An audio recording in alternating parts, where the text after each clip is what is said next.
Hello दोस्तों, नमस्कार। C K intellectual point में आपका स्वागत है। दोस्तों, आज मैं बायोलॉजी का बहुत ही इंपॉर्टेंट लेक्चर लेकर आया हूं, जिसको डाइजेस्टिव सिस्टम बोलते हैं, पाचन तंत्र। ये पाचन तंत्र की आज हम बात करेंगे। दोस्तों, इसी डाइजेस्टिव सिस्टम के माध्यम से ही हमारे खाने का शरीर के अंदर पाचन होता है। तो डाइजेस्टिव सिस्टम का दोस्तों बहुत ही इम्पोर्टेंट है हमारे बॉडी के अंदर। खाना जब हमारे बॉडी के अंदर जाता है तो किस तरीके से उसका पाचन होता है, कौन कौन से स्टेप से होकर गुजरता है, वो चीज़ें आज हम डाइजेस्टिव सिस्टम के माध्यम से समझेंगे। तो चलिए दोस्तों, हम डाइजेस्टिव सिस्टम को अच्छे से समझते हैं। दोस्तों, डाइजेस्टिव सिस्टम में जाने से पहले हम थोड़ा सा मानव शरीर के तंत्र की बात कर लेते हैं कि ऐसे कौन कौन से मानव शरीर के तंत्र होते हैं। तो दोस्तों, पाचन तंत्र हमारा पहला तंत्र हो गया, डाइजेस्टिव सिस्टम। दूसरा दोस्तों श्वसन तंत्र हो गया, रेस्पिरेटरी सिस्टम। तीसरा तंत्रिका तंत्र, इसमें क्या ब्रेन के बारे में पूरी तरीके से डिस्कस किया जाता है, नर्वस सिस्टम। और चौथा रक्त परिसंचरण तंत्र, ब्लड सर्कुलेटरी सिस्टम। तो ये मानव शरीर के 4 तंत्र हुए। इनमें से पहला तंत्र दोस्त आज हम डिस्कस करने वाले हैं, पाचन तंत्र, डाइजेस्टिव सिस्टम। तो चलिए हम डाइजेस्टिव सिस्टम को समझते हैं। डाइजेस्टिव सिस्टम को दोस्तों समझने के लिए हमने एक स्ट्रक्चर लिया है। इसी में पूरी हर चीज़ों को हम कैसे समझेंगे, कौन कौन सी ग्लैंड्स हैं, कैसे कैसे इसमें खाने का पाचन होता है, ये इस डायग्राम के माध्यम से ये सारी चीज़ें हम समझेंगे। तो चलिए दोस्तों, खाना हम स्टार्ट करते हैं माउथ से, ठीक है। तो जब भी हम खाना खाना स्टार्ट किया तो इनिशियल पॉइंट हो गया उसका माउथ। खाना हमने खाया माउथ से। अब माउथ में दोस्तों ऊपर और नीचे ये हमारी स्लेवरी ग्लैंड्स होती हैं। स्लेवरी ग्लैंड्स मतलब लार ग्रंथियाँ होती हैं। अब इन स्लेवरी ग्लैंड से लार निकलता है। अब ये लार में एक टाइलिन नाम का दोस्तों एंजाइम होता है। अब ये टाइलिन नाम का एंजाइम जो लार में पाया जाता है दोस्तों, ये क्या करता है, स्टार्च का पाचन करता है। मतलब क्या है कि माड़ को माल्टोज में परिवर्तित कर देता है। ये जो लार ग्रंथियां होती हैं दोस्तों, ये मुंह में होती हैं और इनका मेन काम होता है दोस्तों कि लार पैदा कर देती हैं, जिससे ये भोजन में मिल जाता है और हमारा भोजन जो होता है वो नम हो जाता है। और जब भोजन दोस्तों नम हो जाएगा तो क्या होता है कि भोजन को चबाने में और निगलने में मदद मिलेगी। और दूसरी बात दोस्तों, अगर स्लेवरी ग्लैंड्स की बात किया जाए तो यह भोजन पचाने में भी मदद करती है। तीसरा पॉइंट अगर हम बताया जाए दोस्तों, तो लार जो होती है मुंह को भी साफ करती है। चौथा इंपॉर्टेंट पॉइंट ये है दोस्तों कि इसमें एंटीबॉडी होते हैं। स्लेवरी ग्लैंड्स में एंटीबॉडी होते हैं जो क्या करते हैं, रोगाणुओं को मार सकते हैं। तो ये स्लेवरी ग्लैंड्स के काम हैं। तो जब भोजन हमारा इस माउथ से होते स्लेवरी ग्लैंड्स में सारे काम हो गए तो ये क्या होता है कि आहार नाल के माध्यम से खाना हमारा स्टमक में आ जाता है, मीन्स आमाशय में आ जाता है। अब आमाशय में जब हमारा खाना दोस्तों आ जाता है तो खाने में दोस्तों जो प्रोटीन होता है तो उसका पाचन जो होता है दोस्तों आमाशय में होता है। यहीं आमाशय में होता है। खाना में जो प्रोटीन होता है उसका पाचन आमाशय में होता है दोस्तों। अब दोस्त जी आमाशय है, स्टमक, इसमें दोस्तों यहाँ पर हमारे इनकी वॉल्स पे हमारे ये तमाम तरह इसमें इसमें कुछ गैस्ट्रिक ग्रंथियाँ होती हैं। इनकी दीवारों पर यहाँ पे दोस्तों ये गैस्ट्रिक ग्रंथियाँ होती हैं। उन गैस्ट्रिक ग्रंथियों को दोस्तों हम एक नाम और दूसरे नाम से भी जानते हैं, जठर ग्रंथि भी हम उन गैस्ट्रिक ग्रंथियों को कहते हैं। तो दोस्तों इन गैस्ट्रिक ग्रंथियों से हमारा क्या, गैस्ट्रिक रस निकलता है।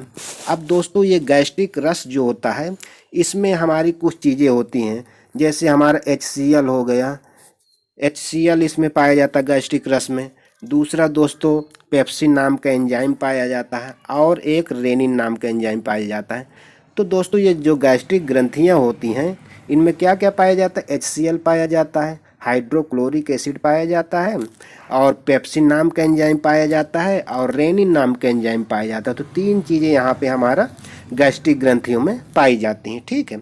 अब इसमें पेप्सिन नाम का जो एंजाइम गैस्ट्रिक ग्रंथि में पाया जाता है दोस्तों, तो ये क्या करता है, जो यहाँ पे प्रोटीन होता है इसको क्या कर देता है, इस प्रोटीन को पेप्टॉन्स में कन्वर्ट कर देता है। कौन, पेप्सिन नाम के एंजाइम, ठीक है। अब आमाशय से जब छोटी आंत में खाना जाता है, अब ये हमारा आमाशय हो गया, इससे होते हुए यहाँ पे हमारा छोटी आंत में खाना पहुँच गया। जब यहाँ पे खाना पहुँचा तो ऑलमोस्ट खाना का पाचन जो हो गया वो तो पहले अमाशय में ही हो गया था। सबसे ज़्यादा खाने का जो पाचन होता है वो लगभग सब अमाशय में ही हो जाता है। ठीक है, तो इस तरीके से और जो बचा हुआ खाने का पाचन होता है मैक्सिमम, वो सब छोटी आंत में यहाँ पे होता है। ठीक, अब ये हमारा लीवर होता है। चलिए अब लीवर के बारे में बात कर लेते हैं। क्या क्या बात कर ली हमने? आहार नाल, माउथ, स्लेवरी ग्लैंड, स्टमक, ये सारी चीज़ें डिस्कस कर ली। अब हम लीवर की बात कर लेते हैं दोस्तों। लीवर बहुत ही इंपॉर्टेंट पार्ट्स है हमारे बॉडी का। तो यकृत में जो हमारे लीवर होता है, इसमें दोस्तों अलग अलग तरीके की कोशिकाएं या सेल्स पाई जाती हैं जो पित्त रस का श्रावण करती हैं। इसमें अलग अलग तरीके की सेल्स होती हैं दोस्तों लीवर में, जो पित्त रस का श्रावण करती हैं। अब लीवर की अगर वर्किंग देखें दोस्तों, तो इसमें क्या क्या वर्क करता है लीवर हमारे बॉडी के अंदर। सबसे पहला पॉइंट डिस्कस करेंगे लीवर के बारे में कि हमारे शरीर का जो सबसे बड़ा ग्रंथि है वो लीवर है। दूसरा पॉइंट दोस्तों ये है कि पित्त रस का श्रावण जो करता है वो लीवर ही करता है। तीसरा पॉइंट की अगर दोस्तों बात किया जाए तो यूरिया का निर्माण जो करता है वो लीवर ही यूरिया का निर्माण करता है। चौथा और सबसे महत्वपूर्ण पॉइंट, खाने में मिले विषैले पदार्थ को ख़त्म करता है। जब हम खाना खाते हैं तो उसमें कुछ विषैले पदार्थ भी हमारे बॉडी के अंदर चले जाते हैं। अब वो विषैले पदार्थ हमारे बॉडी में इन्फेक्शन या तमाम तरह की डिसीज ये सब पैदा करेंगी। तो उनके लिए क्या करता है कि लीवर का काम होता है कि वो जो विषैले पदार्थ चले गए हमारे बॉडी के अंदर, उनको लीवर हमारा ख़त्म कर देता है। तो समझ सकते हैं कि लीवर की कितनी इंपॉर्टेंस है, कितना अच्छा वर्किंग है लीवर की। तो लीवर के बिना पॉसिबल नहीं चीज़ें। तो अब ये क्या, लीवर की बात हो गई। अब हम गॉल ब्लैडर, ये हमको गॉल ब्लैडर को क्या बोलता है? पित्तरस बोलते हैं। इसमें पित्ताशय बोलते हैं। इसके अंदर क्या होता है? ये हमारे पित्तरस होते हैं। अब ये पित्तरस जो होते हैं अमाशय में, ये देखिए पित्तरस जो होते हैं वो अमाशय में जाके मिल जाते हैं भोजन से, और भोजन का जो पाचन शक्ति होती है वो बहुत ही तेज हो जाती है। अब लीवर से पित्तरस, ये लीवर हो गया, यहाँ से हमारा पित्तरस, ठीक है। और अग्न्याशय, ये हमारे अग्न्याशय है, पैनक्रियाज।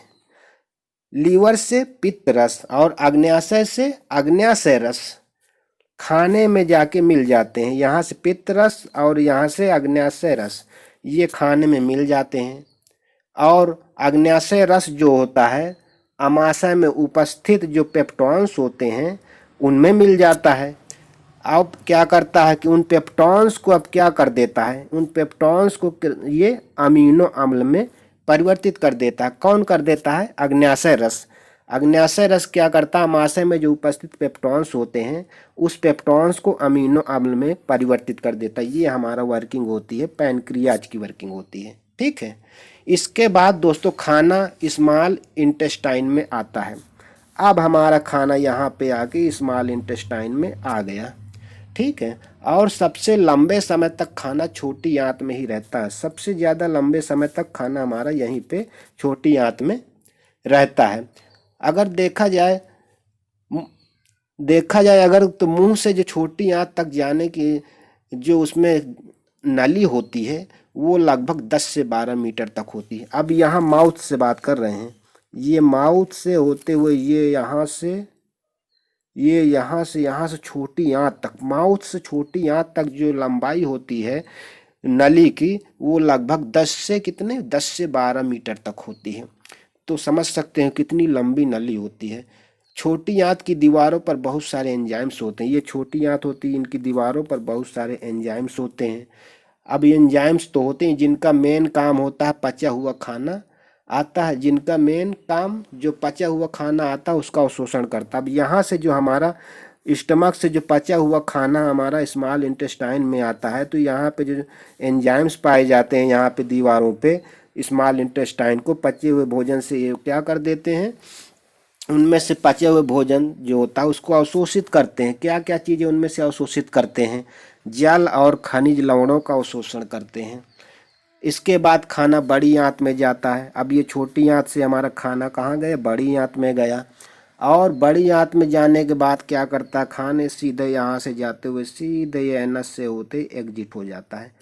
ठीक है। इसमें एक चीज़ अपेंडिक्स की बात थोड़ा सा कर लेते हैं और रेक्टम की बात कर लेते हैं। तो अपेंडिक्स की अगर दोस्तों बात किया जाए तो अपेंडिक्स से तात्पर्य एक ऐसी स्थिति से है जब किसी व्यक्ति की अपेंडिक्स ग्रंथि में सूजन हो जाती है। यह एक छोटी तथा पतली ट्यूब जैसे होती है जिसकी लंबाई दोस्तों 5 से 10 सेंटीमीटर तक होती है। यह बड़ी आंत से सीधे जुड़ी होती है। ये जो अपेंडिक्स होती है बड़ी आंत से सीधे जुड़ी हुई होती है। ठीक है। यह बीमारी मुख्य रूप से पेट के खराब होने की वजह से होती है जिसका इलाज आरंभिक स्तर में ही संभव है। अगर दोस्तों हम रेक्टम की बात किया जाए, रेक्टम की बात करें तो यह बड़ी आंत का अंतिम भाग होता है। रेक्टम जो होता है दोस्तों ये बड़ी आंत का अंतिम भाग होता है, अंतिम भाग होता है। इसे माला द्वार भी कहते हैं। इसको हम रेक्टम को माला द्वार भी कहते हैं। तो दोस्तों मुझे विश्वास है कि ये पूरी वर्किंग आप अच्छे से समझ गए होंगे। अब हम चलते हैं नेक्स्ट स्लाइड में और वहाँ पे सिर्फ रिटन वर्क को ही देखेंगे। ये मैंने स्ट्रक्चर के माध्यम से आपको पूरा डाइजेस्टिव सिस्टम को अच्छे से समझा दिया है। तो चलिए दोस्तों नेक्स्ट स्लाइड में चलते हैं और यहाँ पे ग्लैंड्स की बात कर लेते हैं कि ग्रंथियाँ क्या होती हैं। तो ग्रंथियों की अगर बात किया जाए तो ग्रंथियाँ जो होती हैं हमारे शरीर के अलग अलग भाग में अलग अलग तरीके की ग्लैंड्स पाई जाती हैं। हमारी बॉडी के जितने भी पार्ट्स होते हैं वहाँ अलग अलग तरीके की ग्लैंड्स पाई जाती हैं। अब उनकी वर्किंग क्या होती है, तो ग्लैंड्स जो हमारी पाई जाती है ग्रंथियाँ, उनसे क्या होता है कि दोस्तों रस का श्रावण होता है। रस का श्रावण होता है। और रस का श्रावण दोस्तों किस रूप में होता है, एंजाइम के रूप में होता है। और दोस्तों एंजाइम का क्या काम होता है, एंजाइम का काम होता है दोस्तों भोजन को पाचन। तो ग्रंथियों का जो दोस्तों काम होता है वो वहाँ से रस का श्रावण करती हैं। वो रस का श्रावण एंजाइम्स होते हैं। एंजाइम का मुख्य काम होता है भोजन को पचाने का। तो ये हमारी ग्लैंड्स हो गए और उनसे रिलेटेड कुछ उसकी वर्किंग हो गई। तो चलिए दोस्तों नेक्स्ट स्लाइड में चलते हैं। नेक्स्ट स्लाइड में चलने के बाद दोस्तों लार जो होती है दोस्तों उसमें टाइलिन नाम का एक एंजाइम पाया जाता है जो स्टार्च का क्या करता है, पाचन करता है। मतलब क्या है कि माड़ को माल्टोज में परिवर्तित कर देता है। अब जब खाना दोस्तों ग्रसनी से होकर आमाशय स्टमक में जाता है तो खाने में जो प्रोटीन होता है वो क्या करता है, आमाशय पाचन होता है, प्रोटीन का पाचन होता है। इसकी दीवारों पर दोस्तों गैस्ट्रिक ग्रंथियां होती हैं जिससे गैस्ट्रिक रस निकलता है। ये गैस्ट्रिक रस दोस्तों किस रूप में निकलता है, एक तो HCl के रूप में निकलता है, हाइड्रोक्लोरिक एसिड के रूप में। दूसरा पेप्सिन नाम का एंजाइम है उससे निकलता है गैस्ट्रिक रस। तीसरा रेनिन होता है दोस्तों, रेनिन एंजाइम है। तो ये 3 चीज़ें हैं, गैस्ट्रिक रस इन्हीं से निकलता है। अब दोस्तों पेप्सिन की अगर बात किया जाए तो पेप्सिन जो होता है, पेप्सिन एंजाइम क्या करता है कि प्रोटीन जो होता है उसको हमारा पेप्टॉन्स में कन्वर्ट कर देता है। तो पेप्सिन का मेन काम होता है प्रोटीन को पेप्टॉन्स में कन्वर्ट करना। खाना आमाशय से जब छोटी आंत में जाता है तो खाना का पाचन लगभग आमाशय में ही हो जाता है। छोटी आंत में जाने से पहले जो आमाशय स्टमक होता है दोस्तों उसी में खाना का पाचन लगभग हो जाता है। अब जो लीवर होता है उसमें अलग अलग तरीके की कोशिकाएं होती हैं जो पित्त रस का श्रावण करती, बाइल जूस का श्रावण करती हैं। वर्किंग की अगर बात किया जाए लीवर के दोस्तों तो पित्त रस का श्रावण करना। दूसरा वर्किंग है यूरिया का निर्माण करना। तीसरी खाने में विषैले पदार्थों को खत्म करना। चौथा शरीर की सबसे बड़ी ग्रंथि जो होती है वो लीवर ही होती है। ये सारी चीज़ें दोस्तों मैंने आपको स्ट्रक्चर के माध्यम से ओरल पूरा आपको समझा दिया हूँ। यहाँ पे रिटेन में है तो आप रिटेन में अच्छे से देखते चलिए और इसके पहले वर्किंग आपको सारी चीज़ें पता होंगी, मुझे विश्वास है। यह पित्त रस जो होता है आमाशय में भोजन से मिल जाते हैं और फास्ट पाचन क्रिया होती है। यकृत से पित्त रस, यकृत अब लीवर जो होता है वहाँ से पित्त रस का श्रावण होता है। और अग्न्याशय मीन्स पैनक्रियाज से अग्न्याशय रस जब खाने में मिल जाते हैं और अग्न्याशय रस आमाशय में उपस्थित पेप्टॉन्स में मिल जाते हैं तो क्या करता है, पेप्टॉन्स को क्या कर देता है, अमीनो अम्ल में परिवर्तित कर देता है। तो पेप्टॉन्स को अमीनो अम्ल में परिवर्तित कौन करता है, अग्न्याशय रस करता है। तो अग्न्याशय रस की अगर बात किया जाए दोस्तों, तो अग्न्याशय से हमारा अग्न्याशय रस निकलता है। ये अग्न्याशय रस क्या होता है दोस्तों? ट्रिप्सिन एंजाइम होता है। ये ट्रिप्सिन एंजाइम का दोस्तों क्या काम होता है? इसमें जो पेप्टॉन्स होते हैं, स्टमक में जो पेप्टॉन्स होते हैं, प्रोटीन को पेप्टॉन्स में जो कन्वर्ट किया गया था, उस पेप्टॉन्स को क्या करते हैं दोस्तों? अमीनो अम्ल में परिवर्तित कर देते हैं। तो पेप्टॉन्स को अमीनो अम्ल में कौन परिवर्तित किया? अग्न्याशय किया। अग्न्याशय में कौन सा एंजाइम था? ट्रिप्सिन नाम का एंजाइम पाया जाता था, जो पेप्टॉन्स को अमीनो अम्ल में परिवर्तित कर दिया। तो चलिए दोस्तों नेक्स्ट स्लाइड। इसके बाद खाना जो होता है दोस्तों, स्मॉल इंटेस्टाइन, छोटी आंत में आता है, और सबसे लंबे समय तक खाना जो होता है दोस्तों छोटी आंत में ही रहता है। सबसे लंबे समय तक खाना कहाँ पे रहता है? छोटी आंत में रहता है। अगर देखा जाए मुंह से छोटी आंत तक जो नली होती है वह लगभग कितनी होती है? 10 से 12 मीटर तक होती है। छोटी आंत की दीवारें जो होती, स्मॉल इंटेस्टाइन होता है, उसकी दीवारों पर बहुत सारे एंजाइम्स पाए जाते हैं, जिनका मुख्य काम जो पचा हुआ खाना आता है, कहाँ से पचा हुआ खाना आता है? स्टमक से आता है, आमाशय से आता है, उसका अवशोषण करना। अवशोषण करना क्या क्या चीज़ें अवशोषित करता है? खनिज लवणों को अवशोषित करता है और उनमें उपस्थित जल, इन चीज़ों को अब्जॉर्व कर लेता है, अवशोषित कर लेता है। कौन से एंजाइम? जो छोटी आंत में उपस्थित होते हैं। इसके बाद दोस्तों जो खाना होता है लास्ट में बड़ी आंत में जाता है, लार्ज इंटेस्टाइन में जाता है। इसके बाद दोस्तों खाना एनस से होकर एग्जिट हो जाता है। तो ये पूरा वर्किंग रही डाइजेस्टिव सिस्टम की। मुझे विश्वास है कि आपको ये वर्किंग अच्छे से समझ आई होगी। और हाँ दोस्तों, यदि आपको ये वीडियो अच्छा लगा हो तो प्लीज़ मेरे चैनल को सब्सक्राइब जरूर कर लीजिए, वीडियो को लाइक करिए और अपने दोस्तों में ज़्यादा से ज़्यादा शेयर कर दीजिए। तो अगर सबसे छोटी ग्रंथ की अगर बात किया जाए, बॉडी की जो सबसे छोटी ग्रंथि होती है दोस्तों, पीयूष ग्रंथि होती है, जिसको इंग्लिश में पिट्यूटरी ग्लैंड बोलते हैं। ये कहाँ पे पाई जाती है दोस्तों? मस्तिष्क में उपस्थित होती है। तो इस तरीके से ये चीज़ें हमने डिस्कस कर लिया। अब हम इसके बाद लास्ट में कुछ क्वेश्चन आंसर्स को डिस्कस कर लेते हैं, जो एनटीपीसी एग्जाम के लिए बहुत ही महत्वपूर्ण है। तो चलिए अब यहाँ पे हम कुछ क्वेश्चंस लिए हैं दोस्तों। ये अगर देखा जाए, पित्त जो होता है वो कहाँ पे जमा होता है? पित्ताशय में जमा होता है। कहाँ पे? गॉल ब्लैडर में जमा होता है पित्तरस। दूसरा पॉइंट डिस्कस करते हैं दोस्तों, पित्त किसके द्वारा पैदा किया जाता है? तो अब ये बताइए, गॉल ब्लैडर जो होता है कहाँ पे होता है? लीवर में होता है। तो पित्त किसके द्वारा पैदा किया जाता है? लीवर के द्वारा, यकृत के द्वारा पैदा किया जाता है। तीसरा, पाचन क्रिया में प्रोटीन किस पदार्थ में बदल जाता है? देखिए पाचन क्रिया में जो प्रोटीन होता है वो हमने बताया था, प्रोटीन पहले पेप्टॉन्स में कन्वर्ट हुआ, पेप्टॉन्स में कन्वर्ट होने के बाद ट्रिप्सिन नाम का एंजाइम जो अग्न्याशय रस में पाया जाता था, वो क्या कर दिया? पेप्टॉन्स को अमीनो अम्ल में बदल दिया। तो प्रोटीन फाइनली हमारा किस में कन्वर्ट हो गया? अमीनो अम्ल में कन्वर्ट हो गया।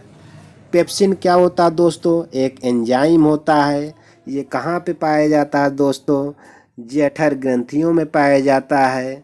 वहाँ से हमारे HCl, रेनिन, पेप्सिन, ये सब एंजाइम ही तो थे जो हमारा स्टमक में थे। तो पेप्सिन हमारा क्या है? एंजाइम है। अगला पॉइंट दोस्तों, पचे हुए भोजन से विषैले पदार्थ का अवशोषण कौन सा अंग करता है? हमने बताया था कि जब भोजन जाता है उसमें विषैले पदार्थ जो भी होते हैं उनका अवशोषण कर लेता है। कौन कर लेता है? लीवर कर लेता है। अवशोषण कौन करता है? लीवर करता है। विषैले पदार्थ जो होते हैं उनको सब अवशोषित कर लेता है। इसके बाद नेक्स्ट स्टेप में चलते हैं। मानव के आमाशय में कौन सा अम्ल भोजन के पाचन में सहायक होता है? आमाशय मीन्स क्या होता है? स्टमक होता है। स्टमक में हमारा जठर ग्रंथियां होती हैं, उनसे जठर रस निकलता है। वो जठर रस कौन कौन से होते हैं दोस्तों?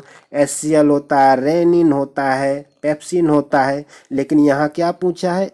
अम्ल की बात किया है। तो अम्ल में हमारा HCl हाइड्रोक्लोरिक अम्ल है, क्योंकि रेनिन और पेप्सिन जो होते हैं दोस्तों हमारे, ये क्या होते हैं? एंजाइम होते हैं।